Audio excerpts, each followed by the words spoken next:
everyone, my name is Priya, and in today's video I'm going to be doing a painting with gouache in my sketchbook. So I hope you join me and get your sketchbook and your supplies and paint with me or draw with me. So I've been thinking of this concept for a long time. This is a scene with a jungle and a statue, and I really like this the jungle feel and the theme of a jungle, and I just thought it was such a nice reference that I found with a statue. So I decided, it had statues, but I just chose one of them, and I wanted to just put it into a jungle scene, and then have a waterfall in the background, and then maybe have some trees and foliage around, some rocks, and the water with reflections in it. So that was the kind of idea I went in for this piece and what I went in for this drawing. So I started off with a sketch in my sketchbook, and this sketchbook is actually for my ink drawings, but I've recently started doing a lot of experimental pieces with mixed media and trying out different things using the sketchbook and using a lot of color, paint, acrylics, watercolors, gouache, color pencils. I've just been using so many different things and also ink. So it can withstand a lot of different media, even wet media, and it doesn't buckle so much, which I'm actually very happy with, and I'm surprised as well, considering it's mainly for ink and pencil. But I was able to get a lot of other mediums onto this paper without having it buckle too much and warping too much. Some places I didn't even warp at all. So yeah, so I basically just used some washi tape, and I created a border around the painting. That's just to create a fine line or fine edge for the or clean edge for the entire painting. And then I went in and I just am sketching with a regular graphite pencil. I'm just doing the initial sketch for this piece. Now at this stage it's important to get your proportions right, and also to add all your details and think of how you're going to bring this piece together. And while I'm sketching and I'm just picturing what I want this image to look like when I'm done with it, I'm also looking at the color palettes that I'm going to be using, what kind of colors I'm going to be using, what kind feeling do I want to get when I look at this painting, what kind of emotions am I trying to create with this image, what kind of feel, what kind of atmosphere. So all of those are thoughts that are going in my mind as I'm sketching this piece and creating this piece, adding the different elements, and deciding on the entire composition and how I'm going to bring everything together. And that's what is the creation process, and it takes a lot of time. Many people see the videos that art videos, and they think that it's a very quick process. You just start painting and you have your painting complete, but that's not really the case. There's a lot of thinking involved and planning as well. Sometimes we just go, as artists, we just go and start painting. Sometimes we really plan the idea out, or sometimes we just think it out a lot and then finally gain the courage to actually bring it out onto paper.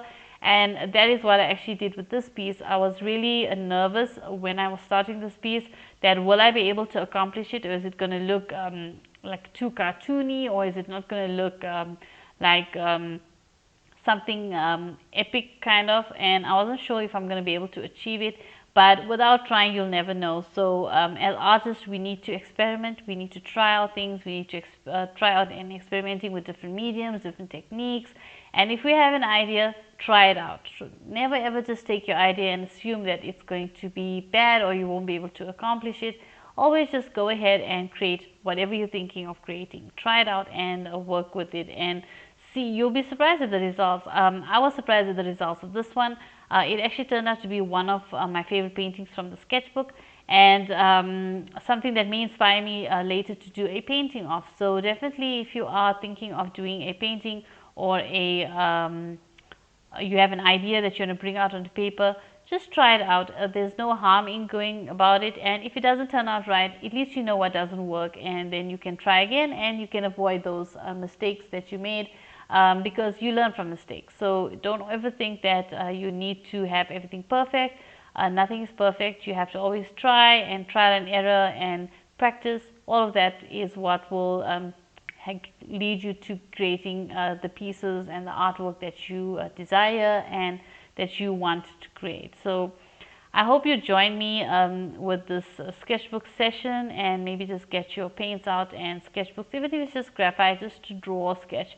Find a little moment, a few minutes, just to work on something, or maybe while you're watching this video, just create with me. So I hope it can inspire you to create, and just to go out there and create whatever comes to your mind, and not feel intimidated by the blank page, or feel intimidated by starting a new piece, because that can happen, but never let that stop you. Just go ahead and create. Now with this painting, I had a lot of depth. It was supposed to be a really depth, it has a lot of depth, and it's got distance. And there was a lot of different things that I needed to think about when I was doing this painting. Like for example, the colors that I'm going to bring in, the reflections in the water, the color of the statue, what am I going to bring the statue in, the direction of the light, the direction of or where the shadows are going to fall, the distance, to really emphasize the distance of that the statue is in front of the waterfall is further in the background. All of that is things that I had to create and think about, or think while I was creating. How am I going to show that? How I'm going to show the foliage that's around the waterfalls, the foliage around the trees. So all of that are things I just started working with it. So I did the initial sketch. I didn't do anything else. I didn't even lighten the image, because I'm painting with gouache, and I just went in and started painting, putting layer upon layer, adding details as I saw fit. And that's the thing with painting anything. As you work, you will realize what works and what doesn't, and you can always correct it, and just keep painting and working on the piece, and you'll see it will turn out the way you want as you work on the piece. So for this one, like I said, I was very nervous at whether I'm going to be able to achieve it or not, because it's in a sketchbook, it's not on a canvas, and also it's using gouache. So I wasn't sure if I'm going to have any issues with the mediums maybe, but because gouache is a bit more opaque, and you can layer it, and you can use it as watercolors, and you can use it like acrylics. So it can be more opaque like acrylics, and it can be more transparent like watercolors. So it's a very, very, very helpful medium, and it's a very versatile medium. So you can use it for a lot of different things, and you can achieve a lot with it, and that's what I really like about using gouache. So I was happy that I chose gouache for this piece, and I also used some color pencil, and surprisingly, after I worked with layers of gouache, I was able to get in layers of color pencil, and I was surprised because I expected the color pencil maybe not to go over the gouache very well, but it went over perfectly, and I was able to add multiple layers, and that was a surprise for me, but it was very, very good, so a very good surprise, and I was very happy with that. So now when it comes to the statue, I'm just adding a base coat of a warm sort of a yellow ochre color, just to give a tone to the statue and give a warmness to it. And then I started adding a bit more of the shadow areas to the foliage that's around in the background, and also to the trees, and adding a bit more of that shadow areas to the branches and barks as well. So while I'm working on that, I'm waiting for the paint to dry, and I'm just adding the shadows and deciding on the direction that I want the light to be coming in from, which I decided to have it from the right hand side, so the left hand side will be cast in shadow. And then I started just refining some of those leaves of the trees and the palm trees as well, adding a bit more depth and creating a bit more variety in the greens. That will help to create the shadow areas and the lighter areas of the foliage. And then I also started trying to think of where I want certain areas to have more foliage, and because I didn't want to leave everything too blank or too empty in the background, because it is a jungle, it's quite dense, and there should be a lot of foliage around and a lot of trees and plants. So I started working on all of that and adding the details and adding the shadows. Even around the statue there's a lot of foliage, and I started just painting that in as well, and in the background as well. Also, I remembered to add a bit of those reflections in the water of the plants and of the rocks, just so that you have the shadows casting in the water and or the reflections casting in the water. So now I went in and I started adding all the basic shapes for the statue. So all the darkest areas, or where the statue has shadows, I'm just adding all of that and just basically starting to create the form of the statue, adding a bit of the shadow areas, and just kind of getting an idea of how I want the statue to look. I am going to add a lot more details when it comes to the color pencil, but for now I just wanted to add a bit of the statue so I can see where the statue is more or less going to or more how the statue is going to look, and just create that basic image, and then create that reflection in the water as well, and also of all the rocks. I also decided to add a bit more rocks at the back by the waterfall, and that also helped added a bit more of the reflection. So I let my painting dry completely, and then I started working with the color pencils. And I was actually so surprised at how the color pencil goes over the gouache paint. And I am using the Derwent Chroma Flows for this one, and you can see it's just going over perfectly. I can create the details that I want, and I can also start now refining that statue and adding those little details that I need for it, and also starting to add the cast shadows, and also some of the highlighted areas of this piece. So it's just a layering process, and you can see I'm just starting to layer in all the different areas of the all the different patterns and designs and symbols on the statue. I'm just adding all of those, and as I'm adding those, I'm just adding layers of color. I'm creating the shadow areas as I'm going along. And like I said, this is a journey. Art is always a journey, and it's something that we learn as we create. And it was a very, very fulfilling experience creating this piece, and also learning new techniques, creating something complex with a lot of detail in it. Like this statue has got a lot of details, a lot of symbols, shadows. There's a lot of design elements to it as well. And all of that I brought about with the colors that I use and colors that I chose. And I also chose some green because it is a statue in the middle of the jungle, so it's going to have some green, maybe moss growing on the statue, or some hint of green reflecting from the trees around it or surroundings. So I brought that into the picture as well as I was drawing and adding the color. And then I started to just add more of the shadow areas and keep the areas where I wanted it to be lighter.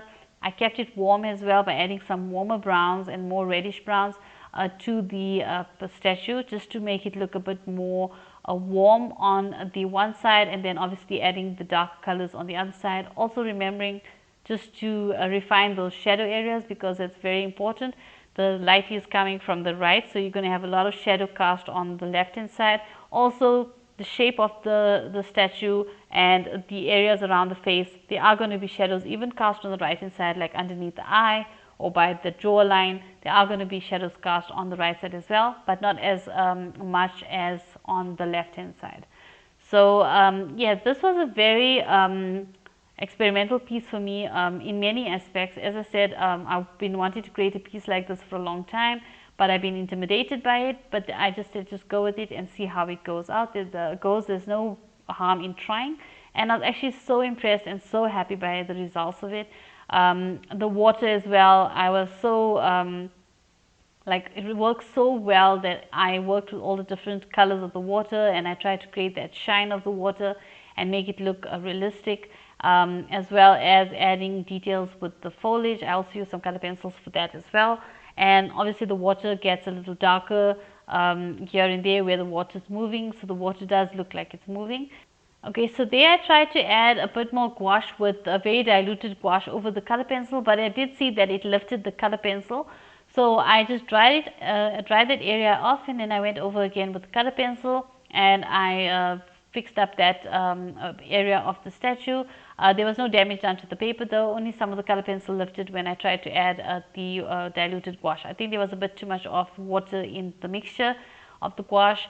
And then obviously this is the moment when I remove the washi tape, but I am going to come in after I'm done with this part and just add a bit more shadows and highlights to certain areas of the painting that I feel needs it. And also add with a jelly roll just some of the splashes of the waterfall, as well as some of the shine of the water.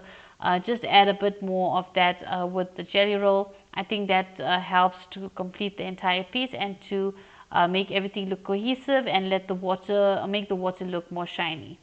So I guess that's it for this video. I hope you've enjoyed it. I hope you've also created with me.